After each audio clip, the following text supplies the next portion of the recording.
এই জন্য দিন থেকে কালিমাতুল শুকর আদায় করে আলহামদুলিল্লাহ। আলহামদুলিল্লাহ। ঈমান সবচেয়ে বড় নিয়ামত। আল্লাহ রাব্বুল আলামিন এই দুনিয়াতে যত নিয়ামত দান করেছেন, আল্লাহ বান্দাদেরকে যত ধরনের নিয়ামত দিয়েছেন, সবচেয়ে বড় নিয়ামত হচ্ছে ঈমানের নিয়ামত। যত দৌলত দান করেছেন, সবচেয়ে বড় দৌলত হচ্ছে ঈমানের দৌলত। কারণ যে ব্যক্তি ঈমান নিয়ে দুনিয়াতে যেতে পারবে, আল্লাহ সুবহানাহু ওয়া তাআলা কমপক্ষে এই দুনিয়ার 10 গুণ করে একটি জান্নাত তাকে দান করবেন। আর এই দুনিয়ার মধ্যে সবচেয়ে হতভাগ্য ব্যক্তি যে ঈমান হারায়, যে ঈমান হারায় সে সর্বহারায়। কারণ দুনিয়ার জীবন তার যত উন্নতি হোক না কেন, তার খাওয়া দাওয়া চলাফেরা বাড়ি যত উন্নতি হোক না কেন, মানে ইন্তেকালের সাথে সাথে সব কিছু শেষ, তার আর কোনো মূল্য নেই।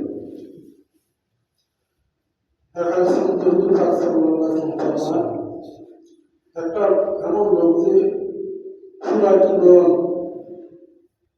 আনন্দের মধ্যে ছিল, জন্মের পর থেকে মুহূর্ত পর্যন্ত কোনোদিন কষ্ট ক্লাস কিছুই পায়নি। পুরা জীবনটা তার বিলাসিতা, পুরা জীবনটা তার আরামায়েশ ছিল। এরকম একটা লোককে আখিরাতে একবার জাহান্নামের মধ্যে একটু ঢুকানো করে, 1 মিনিট জাহান্নামে রাখার পরে যে ভাইকে জিজ্ঞাসা করা হয়, তুমি দুনিয়াতে কোনো সুখ শান্তি পেয়েছ? সে সাথে বলবে, আমি জীবনে কোনদিন সুখ শান্তি কাকে বা আমি জীবনে শুনিও না, সুখ শান্তি আমি জীবনে দেখিও নাই। সাথে সাথে কি জাহান্নামের আযাব সামান্য ছোটার সাথে সাথে দুনিয়ার লোকের সাথে আরামায় সব কিছু করে দেবে। তখন তোরা একটা লোক পুরা জীবন পরেশানি করতেছিল, কষ্ট করতেছিল, অভাবের মধ্যে ছিল, পুরা জীবনটা তার মধ্যে হাজার জীবন, ত্যাগের জীবন, অনেক ত্যাগের মধ্যে তার জীবন কেটেছে। কিন্তু দিনের উপর চলছিল, আল্লাহর হুকুম সে পুরা করেছিল, আল্লাহ রাসূলের তরিকার উপর তার জীবনটা চলছিল। ওই লোকটা যদি জান্নাতের মধ্যে প্রবেশ করার হয়, সামান্য সময় রেখে পরে যে ভাইয়ের করে জিজ্ঞাসা করা হয়, তুমি কি দুনিয়াতে কোনো কষ্ট করে শিখেছ? তো সাথে সাথে বলবি, কষ্ট কি জিনিস আমি জীবনে অনুভব করিনি। জান্নাতের নিয়ামত সামান্য পাওয়ার সাথে সাথে দুনিয়ার সারা জীবনের সমস্ত কষ্টটা ভুলে যাবে। এই জান্নাত মিলবে ঈমানের বদৌলতে, এবং ভয়ানক আযাবের স্থান জাহান্নাম থেকে মুক্তি মিলবে ঈমানের বদৌলতে। এই জন্য যে ঈমানওয়ালা সে সর্বভাগ্যবান। আল্লাহ পাক তাকে ঈমান দিয়েছেন, তাকে সব কিছু দিয়েছেন। যে ঈমান হারায় সে সর্বহারা, তার কিছু নেই। এই জন্য ঈমান প্রশংসা আদায় করব। আল্লাহ পাক আমাদের সবাইকে মহৎ ঈমান উপর অটল থাকার তৌফিক দান করেন। জুমার দিন মুক্তাসর সময় একটা হাদিস তর্জমা করতেছে। হযরত আবু যর রাদিয়াল্লাহু তাআলা আনহু ফরমান, আমি একদিন হযরত মুহাম্মদ সাল্লাল্লাহু আলাইহি ওয়াসাল্লামের দরবারে ছিলাম, অনেক দিন ছিলাম। হাদিস عن أبي ذر رضي الله تعالى عنه قال دخلت على رسول الله صلى الله عليه وسلم فذكر الحديث بطوله ثم حدث بذلك صلى الله عليه وسلم دربار تكتي كرسنا كرسي إلى أن قال قلت يا رسول الله أوصني। অনেক কথাবার্তা শেষ পর্যায়ে আবু যর রাদিয়াল্লাহু তাআলা বললেন, ইয়া রাসূলুল্লাহ, আমাকে কিছু ওসিয়ত করেন। তখন হুজুর পাক সাল্লাল্লাহু আলাইহি ওয়াসাল্লাম, উসিকা বিতাকওয়াল্লাহ, উসিকা বিতাকওয়াল্লাহ ফাইন্নাহু আযলামু লিআমরিকা কুল্লিহি। আবু যর, তোমাকে ওসিয়ত করতেছি, তাকওয়ার ওসিয়ত করতেছি, তুমি আল্লাহ ভয় অন্তরে স্থাপন করো, তুমি তাকওয়া অর্জন করো। আমি তোমাকে ওসিয়ত করতেছি তাকওয়া অর্জনের, কারণ ফাইন্নাহু আযলামু লিআমরিকা কুল্লিহি, কারণ তাকওয়া এমন এক দৌলত, তাকওয়া এমন এক জিনিস যাহা দ্বারা তোমার জীবনের প্রত্যেকটা কাজের মধ্যে সৌন্দর্য লাগবে। তাকওয়ার দ্বারা তোমার জীবনে যত কাজ, একটা মানুষ জীবনে যত কাজ করে, যত কাজ করা লাগে, প্রত্যেকটা কাজের মধ্যে সৌন্দর্য বাড়বে কিসের দ্বারা? তাকওয়া দ্বারা। উশরিকা বিতাকওয়াল্লাহ ফাইন্নাহু আযয়ানু লিআমরিকা কুল্লিহি। আমি তোমাকে তাকওয়ার জন্য উপদেশ দিতেছি, কারণ এই তাকওয়া দ্বারা তোমার জীবনে প্রত্যেকটা কাজের মধ্যে সৌন্দর্য বাড়বে। তাকওয়া কি জিনিস? তাকওয়া অনেক অর্থ, অনেক প্রশ্ন করেছে মুফাসসিররা। সার সংক্ষেপ হচ্ছে মানে আল্লাহর ভয় পয়দা করা। কিসের ভয়? মহব্বতের ভয়। মহব্বতের ভয়। আমি যা কিছু করতেছি, এই কাজ যে আমি যে কাজ করতেছি, এই কাজের উপর আল্লাহ সন্তুষ্ট আছেন কিনা, এই ভয়ঙ্কর রাখা। আমি যেদিকে তাকাতেছি, আমি এদিকে তাকানোর পর আল্লাহ রাজি আছেন কিনা। আল্লাহ যদি নারাজ হয়ে যায়, তাহলে আমি এখান থেকে চোখ ফিরে দিই। আমি যেদিকে দেখতেছি, এই ধীর ধারার উপর আল্লাহ রাজি আছেন কিনা। যদি আমার থেকে সাক্ষীতে না, যে দিন ধরলাম ওটার পর আল্লাহ কি হয়ে যাবে, আমার উপর নারাজ হয়ে যাবে, সাধারণত দিকে ছেড়ে দিব। আমি যেদিকে যাইতেছি, এই দিকে যাওয়ার পর আল্লাহ রাজি আছেন কিনা, এই ভয়ঙ্কর লাগা। প্রত্যেকটা কাজ আমার চরিত্র দ্বারা যতগুলো কাজ প্রকাশ পায় মানুষের, প্রত্যেকটা পরিচালনার সময়, প্রত্যেকটা উঠন বসন বেটাকে চলাফেরা এই ভয় রাখা আছে আল্লাহ আমার উপর রাজি আছেন কিনা, এই কাজটা আল্লাহ আমার উপর নারাজ হয়ে যাবেন কিনা, এই ভয়ঙ্কর পয়দা করা। এই ভয়তে বিজ্ঞান্তর পয়দা করতে পারবে, তার জীবন প্রত্যেকটা কাজ সুন্দর হবে। আর এই তাকওয়া যারা করতে পারবে, আল্লাহ তার সাথী হবে, সে আল্লাহর মাহবুব বান্দা পরিণত হবে। কারণ বিভিন্ন আয়াতের মধ্যে আছে আল্লাহ যারা মুত্তাকি, এরা আল্লাহর প্রিয় বান্দা, এরা আল্লাহর মাহবুব বান্দা। ওমান ইয়াত্তাকিল্লাহ ইয়াজআল লাহু মাখরাজা। যারা আল্লাহকে ভয় করে, তাকওয়া অর্জন করেছেন, আল্লাহ পাক তাদের জন্য যে কোনো বিপদের সময় আল্লাহ পাক বিপদ থেকে মুক্তির পথ আল্লাহ পাক করে দেন। এই তাকওয়া আল্লাহর কাছে চাই নিতে হবে। اللهم آت نفسي تقواها وزكها أنت خير من زكاها أنت وليها ومولاها اللهم آت نفسي تقواها يا الله আপনি আমাকে তাকওয়ার দৌলত দান করেন। তাকওয়ার মহান দৌলত, এই তাকওয়া আল্লাহর কাছে চাইতে হবে। আমরা তো দুনিয়া নিয়ামত চাই আল্লাহর কাছে, বিপদ হওয়া চাই, অবশ্যই চাইতে হবে, জবাব লাগবে। কারণ আমার বাবার মন্ত্র আল্লাহ, বাকি তাকওয়া আল্লাহর কাছে চাইতে হবে, এমনি আসবে না। তাকওয়ার দৌলত আমার জীবনে এমনিতে আসবে না, এটা অনেক বড় দৌলত, অনেক আল্লাহ থেকে চেয়ে নিতে হবে। আল্লাহ রাসূল নিজেই তাকওয়ার দোয়া করেছেন, আল্লাহুম্মা আতি নাফসি তাকওয়াহা ওয়া যাক্কিহা আনতা খায়রু মান যাক্কাহা আনতা ওয়ালিয়ুহা ওয়া মাওলাহা। হে আল্লাহ, আপনি আমাকে তাকওয়ার দৌলত দান করেন এবং আমার আত্মাকে আপনি পবিত্র করে দিন, কারণ আমার আত্মার মালিক আপনি, আমার আত্মা, আমার অভিভাবক আপনি। আর একটা শব্দ আছে, মুসাসন দোয়া করতেন, আল্লাহুম্মা ইন্না নাসআলুকাল হুদা ওয়াত তুকা ওয়াল আফাফা ওয়াল গিনা। আল্লাহুম্মা ইন্না নাসআলুকাল হুদা, হে আল্লাহ, আমরা আপনার কাছে হেদায়েত চাইতেছি, ওয়াত তুকা, তাকওয়া চাইতেছি, ওয়াল আফাফা, এবং চারিত্রিক পরিশুদ্ধতা চাইতেছি, ওয়াল গিনা, এবং অন্যের কাছে যেন মুখামুখি হওয়া না লাগে, কোনো কাজে কোনো বিষয়ে যেন অন্যের কাছে ছোট হওয়া না লাগে। আপনি আমাকে এরকম জীবন দান করেন। দোয়া করছেন, আল্লাহুম্মা ইন্না নাসআলুকাল হুদা ওয়াত তুকা ওয়াল আফাফা ওয়াল গিনা। এই জন্য তাকওয়া আল্লাহ থেকে চেয়ে নিতে হবে, তাকওয়া অর্জন করার জন্য চেষ্টা করতে হবে, দোয়া করতে হবে। তাকওয়া যদি আমার জীবনে অর্জন হয়ে যায়, তাহলে ইনশাআল্লাহ আমার জীবন কোথাও আর আমি দেখবো না। কারণ মুত্তাকি যে, তার সাথে আল্লাহ তাআলা আছে, আল্লাহর সাথে থাকবে। এরপর আমাদের আবু জাহল বললেন, কিন্তু জিদনি, হে আল্লাহর রাসূল, আমাকে আরো কিছু নিষেধ করেন। তখন হুজুর সাল্লাল্লাহু আলাইহি ওয়াসাল্লাম, আলাইকা বিতিলাওয়াতিল কুরআনি ওয়া যিকরিল্লাহি আযজা ওয়া জাল্লা, আলাইকা বিতিলাওয়াতিল কুরআনি ওয়া যিকরিল্লাহি আযজা ওয়া জাল্লা, ফাইন্নাহু যিকরুন লাকা ফিস সামা ওয়া নূরুন লাকা ফিল আরদ।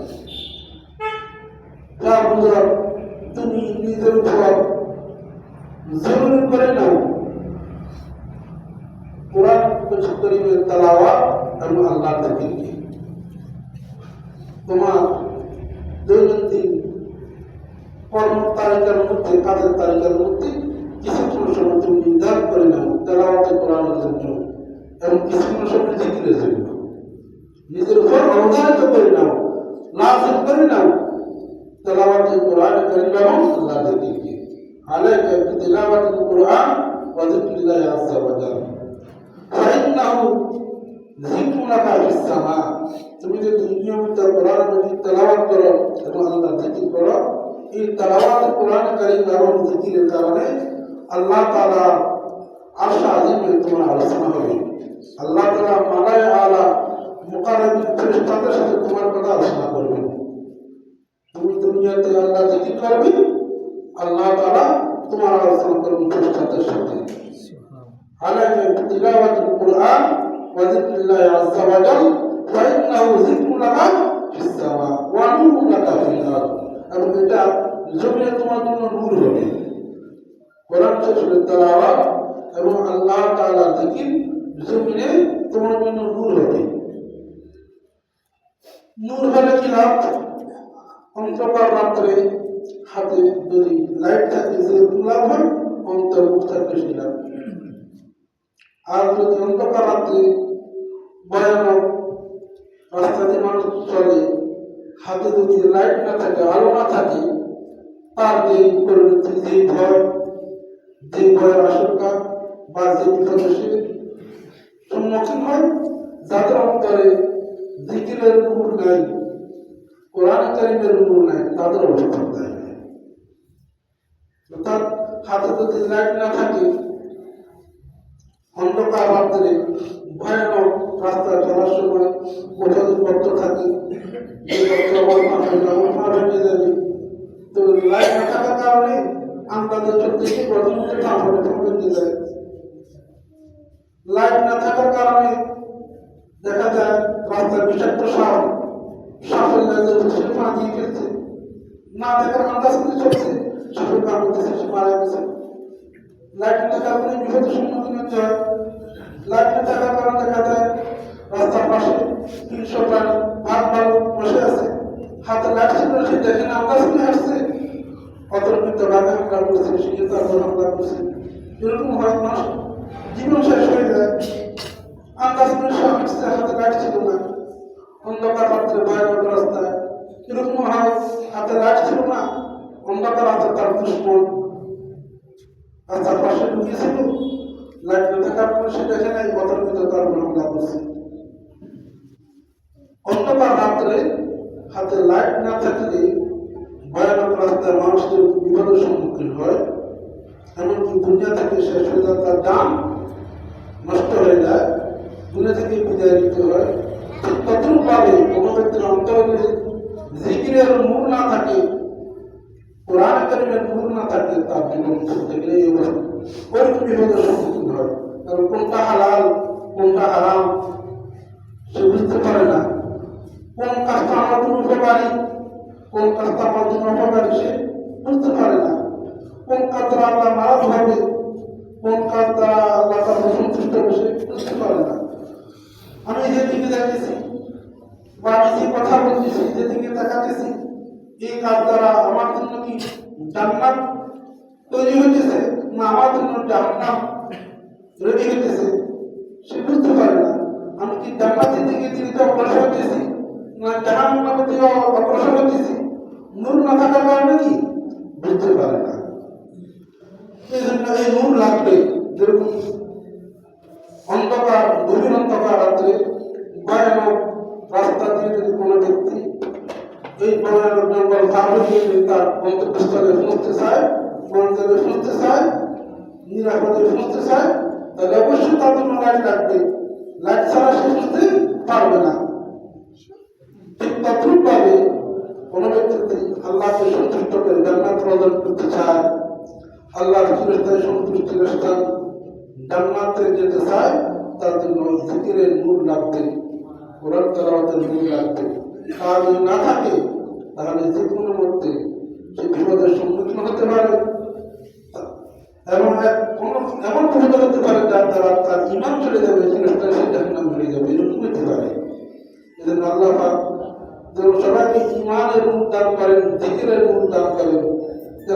পরকালের নূর দান করেন, চেষ্টা করতে হবে আমাকে।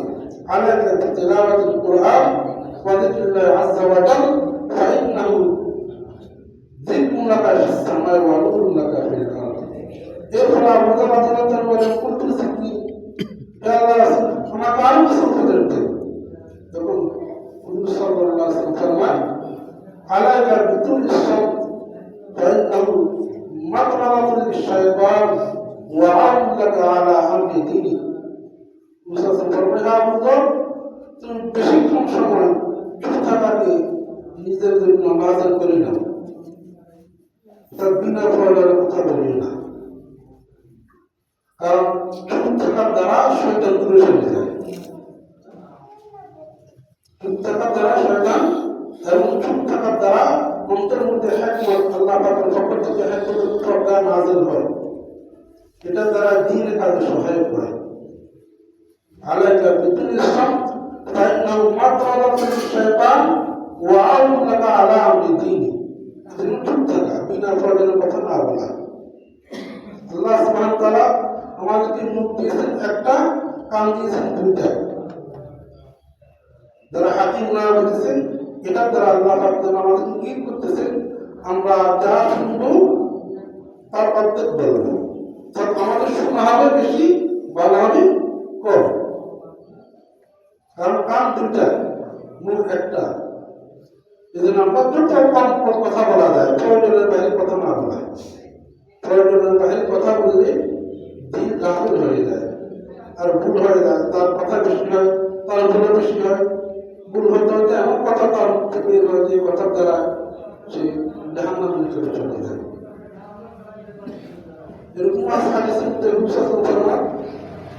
যে মানুষকে জাহান্নামের মধ্যে উফুন করে নিক্ষেপ করবে তার যে জিদ্দার কামাই, অন্য কিছু না, তার অন্য দুনিয়াতে অন্য লাভ, অন্য কোনো দিকে লাভ হবে। কথা বলেছে, বলতে গিয়ে এমন এমন কথা বলেছে যে কথা বলার দ্বারা তার উপর জাহান্নাম ওয়াজিব হয়ে গেছে। মানুষকে উফুন করে জাহান্নামে নিক্ষেপ করে তার জিদ্দার কামাই। এজন্য চুপ থাকা, বেশিরভাগ সময় চুপ থাকা, বিনা প্রয়োজনের কথা না বলা। হাকিমদের উত্তর হচ্ছে, উনার বলেন তোমার কথা বললে যদি চাঁদের মতো হও তাহলে জেনে রাখো তোমার চুপ থাকার মূল্য শোনার মতো। এজন্য বেশিরভাগ সময় চুপ থাকা। আল্লাহ রাসূলের ওসিয়ত, আলাইকা বিতুলিস সামত ফাইন্নাহু মাতরাতুল লিশ-শাইতান ওয়া আউলাকা আলা আমরি দীনি। এরপর আবু যর রাদিয়াল্লাহু আনহু বলেন, কুনতু যিকরি, আমার কারো কিছু নিষেধ করেন। তখন হুজুর সাল্লাল্লাহু আলাইহি ওয়াসাল্লাম ফরমান, ওয়ালা তুকসিরিজ যিহর, বেশি হাসিও না, ফাইন্নাহু ইউমিতুল কলবা ওয়া ইউযহিবু বিনুরিল ওয়াজহি। কারণ বেশি হাসা দ্বারা কলব মারা যায় এবং বেশি হাসা দ্বারা চেহারা নূর চলে যায়। তুমি বেশি হাসিও না, হাসা দ্বারা কলব মারা যায় এবং মুখের চেহারা নূর চলে যায়। কলব মারা গেলে কি করতে হবে? মরা মাটিতে কি করতে হবে? মরা মাটি না গ্রীষ্মকালে চৈত্র মাসে মরা মাটিতে আমি যত উন্নত বীজ বপন করি, যত উন্নত ফলের বীজ বপন করি, যত উন্নত ফসলের বীজ বপন করি, মরা মাটিতে কি হবে না? চারা উৎপাদিত হবে না, ওখান থেকে ফসল আসবে না। তত আল্লাহ হেফাজত করে। আর কলম যদি মারা যায়, ওই কলম যত বড় আল্লাহ বলি আসে তাকে নসিহত করুন, কোরআনের বাণী তাকে যত আকর্ষণীয় ভাষায় তাকে যত মহব্বতের সাথে শোনানো হোক, এর কোনো আসর তার অন্তরে পড়বে না। হাদিসের বাণী তাকে যত শোনানো হোক, এর কোনো আসর তার অন্তরে পড়বে না। কোরআনের বাণী তাকে যত শোনানো হোক, আখিরাতের কথা তাকে যতই বোঝানো হোক, তার অন্তরে কোনো আসর পড়বে না, কারণ তার কলম মারা গেছে। মরা মাটিতে যেরকম ফসল হয় না, মরা কলম থেকে কি হয় না, আমলের জজ্বা, মরা কলম আক্রান্ত হয় না, কোরআন এবং হাদিসের আসরের উত্তর হয় না। এজন্য বেশি হাসা থেকে আল্লাহ রাসূল নিষেধ করেছেন, কারণ এটা দ্বারা কলম মারা যায় এবং চেহারা নূর চলে যায়। আল্লাহ সুবহানাহু ওয়া তাআলা আমাদেরকে যে কয়েকটা কথা বলা হয়েছে, বলওয়ালা শুনিওয়ালা সময়কে আমল করার তৌফিক দান করুন। وما علينا إلا البلاغ